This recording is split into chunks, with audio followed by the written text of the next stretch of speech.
السلام علیکم ورحمۃ اللہ وبرکاتہ۔ 4 شوال المکرم 5 منٹ کا مدرسہ، اور بات کریں گے قرآن و حدیث کی روشنی میں اسلامی تاریخ پر۔ اما عائشہ کا علمی مرتبہ بہت بلند و اعلیٰ، ان کا علمی مقام بہت بلند، چند صحابہ کو چھوڑ کر تمام مرد عورتوں میں انہیں فوقیت حاصل تھی۔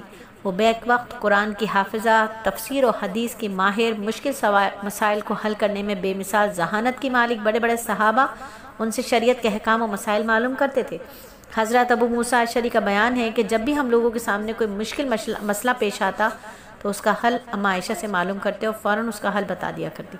امام ظاہری فرماتے ہیں کہ اگر تمام مردوں اور امہات المومنین کا علم جمع کیا جائے تو اما عائشہ کا علم ان سب سے زیادہ وسیع ہوگا۔ کہا جاتا ہے کہ دین کا چوتھائی حصہ انہی سے متعلق ہے۔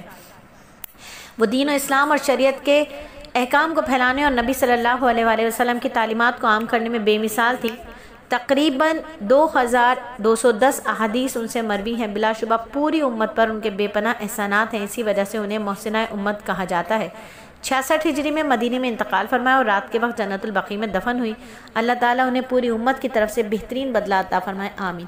نبی صلی اللہ علیہ وآلہ وسلم کے ایک معجزے کی بات کریں کہ ابو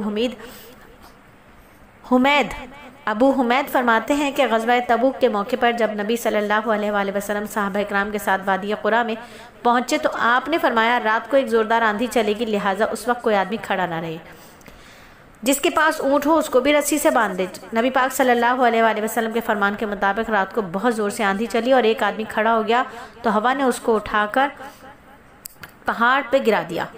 اور ایک فرض کے بارے میں بات کریں کہ قرآن میں اللہ فرماتا ہے اللہ کے واسطے ان لوگوں کے ذمہ بیت اللہ کا حج فرض ہے جو وہاں جانے کی طاقت رکھتے ہوں۔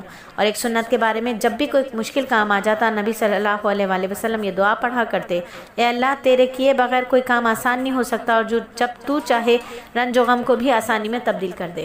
اور رسول اللہ صلی اللہ علیہ وآلہ وسلم نے فرمایا کیا تم میں سے کوئی یہ نہیں کر سکتا کہ ایک رات میں تہائی قرآن پڑھ لے؟ صحابہ نے عرض کیا کیسے تہائی قرآن پڑھ لے گا؟ آپ صلی اللہ علیہ وآلہ وسلم نے فرمایا سورہ اخلاص تہائی قرآن کے برابر ہے۔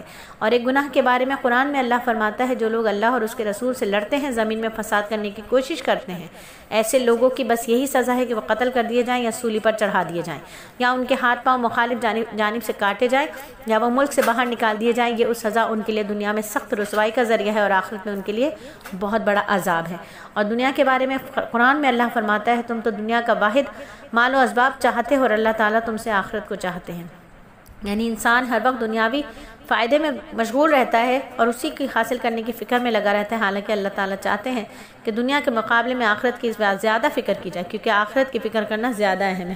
اور سب سے پہلے زندہ ہونے والے کے بارے میں نبی صلی اللہ علیہ وآلہ وسلم نے فرمایا ہم دنیا میں سب سے آخر میں آئے ہیں، لیکن کل حشر یعنی آخرت میں جب سب کو جمع کیا جائے گا تو ہم سب سے پہلے زندہ کیے جائیں گے۔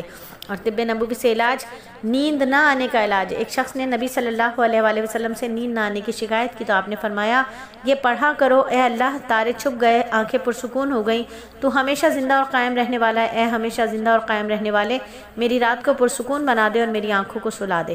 رسول اللہ صلی اللہ علیہ وآلہ وسلم نے فرمایا اپنا تہمت آدھی پنڈلیوں تک اونچا رکھا کرو، مردوں کے لیے ہے، اگر اونچا نہ رکھ سکو تو کم از کم ٹخنوں سے اوپر رکھا کرو۔